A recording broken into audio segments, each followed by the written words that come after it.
Pemirsa, untuk mengetahui bagaimana perkembangan terkini pencarian 5 nelayan, sudah bergabung bersama kami melalui sambungan telepon adalah juru bicara Kementerian Luar Negeri Republik Indonesia, Bapak Teguh Faizalsyah. Pak Teguh, selamat sore. Selamat sore.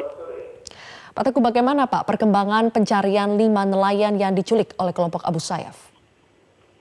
Memang belum ada informasi yang lebih baru lagi, tapi yang bisa kita konfirmasi adalah pemerintah Indonesia koordinasi dengan pihak Filipina, termasuk komunikasi langsung dengan pemerintahan daerah di selatan Filipina.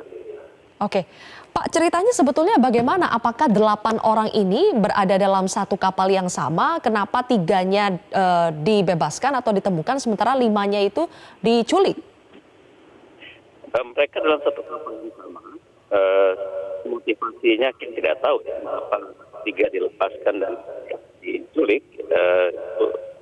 Belum ada penjelasan secara lebih khusus lagi. Namun faktanya adalah mereka adalah dalam satu kapal yang sama. Oke, keterangan yang disampaikan oleh 3 nelayan yang dilepaskan itu bagaimana Pak? Apakah mereka menceritakan secara detail bagaimana proses mereka diculik, kemudian dibebaskan, kenapa 5-nya diambil sementara 3-nya tidak? Kita masih menunggu konfirmasi lebih jelas lagi dari mereka di Malaysia ya. Memang kalau dari kasus-kasus yang lalu yang diutamakan adalah Nahudan yang pastinya akan diambil atau diculik oleh pihak penculik. Namun pilihan-pilihan lain tidak ada informasi yang lebih detail sekarang. Saat ini mereka ada di mana Pak? 3 yang sudah dibebaskan?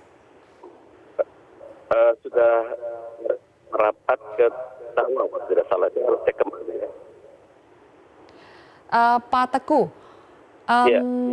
tanggung jawab atau respons dari perusahaan Malaysia yang memperkerjakan nelayan Indonesia ketika mengetahui nelayan Indonesia diculik oleh kelompok Abu Sayyaf dan berulang-ulang, seperti apa Pak?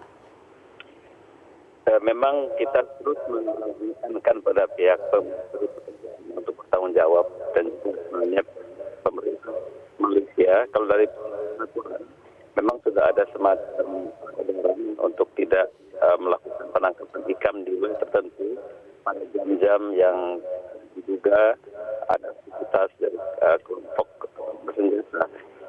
Ini memang kita telusuri kembali sumber masalahnya di mana, karena sebenarnya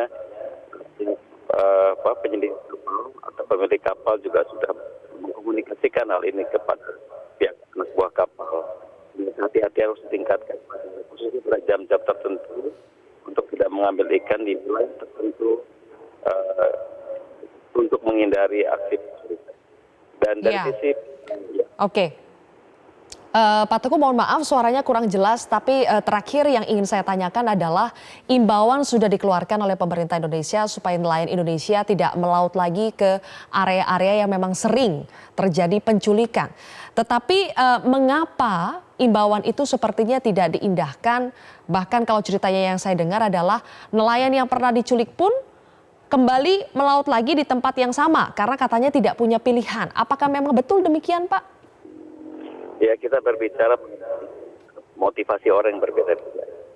Kadang ada juga yang berani sekalipun sudah diingatkan dan diberi peringatan oleh pemerintah, termasuk juga oleh pemilik kapal sebenarnya. Karena berbicara mengenai jam-jam atau waktu yang disarankan untuk menghindari untuk melaut, tetap masih terjadi pelanggaran dari ABK atau nelayan itu sendiri.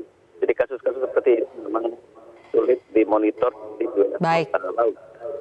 Oke, baik, terima kasih Pak Teguh Faizalsyah. Mudah-mudahan segera ada titik terang kemana 5 nelayan Indonesia.